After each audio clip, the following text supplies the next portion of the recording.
Oke, itu aja sih. Bocoran dinamika RPH maksudnya apa? Dinamika RPH ataupun hasil dari RPH ya. Itu aja. Oke. Dugaan Bapak tidak memilih MK tetap itu bagaimana? Oh bukan itu, begini. Jadi ada usulan dari Prof. Jamli yang beberapa bulan yang lalu gitu, pas menjelang putusan MK yang ketuanya Pak Palduna itu ya, itu mengusulkan ada kenaikan usia hakim konstitusi. Nah pada saat yang bersamaan memang ada putusan supaya dibentuk majelis kehormatan MK yang permanen.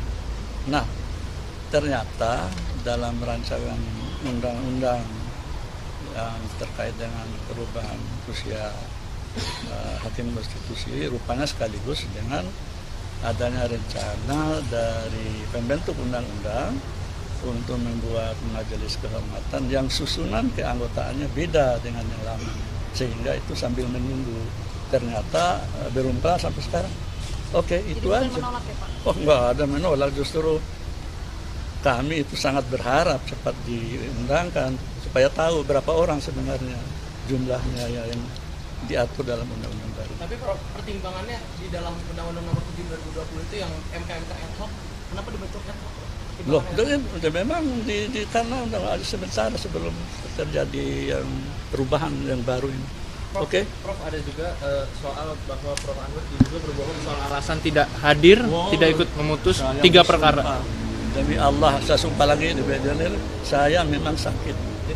Jadi alasannya karena sakit, bukan karena Sakit enggak ada. Saya ini udah jadi hakim dari tahun 85 ya. Alhamdulillah. Saya tidak pernah melakukan sesuatu yang menyebabkan saya berurusan seperti ini. Kalau sakit itu harus menyerahkan surat. Saya sakit, tetapi tetap masuk, saya minum obat, saya tiduran. Prof, kan banyak pelapor yang kemudian menuntut Prof untuk pemberhentian tidak hormat. Kalau Prof sendiri Ya namanya minta kan bisa aja. Kalau dianggap kemudian putusan yang kemarin itu seperti membelokkan yang seharusnya tidak ada di permohonan, lalu kemudian hasil klausulnya seperti itu. Sekarang begini, namanya putusan hakim. Makanya saya bilang, cobalah baca secara teliti, secara mendalam pertimbangannya, pertimbangan hukumnya. Oke? Prof, ini kan pemeriksaan kedua, apakah merasa bahwa MK ini memang mengincar bahwa Prof melanggar etik? Nggak ada istilah mengincar atau bagaimana.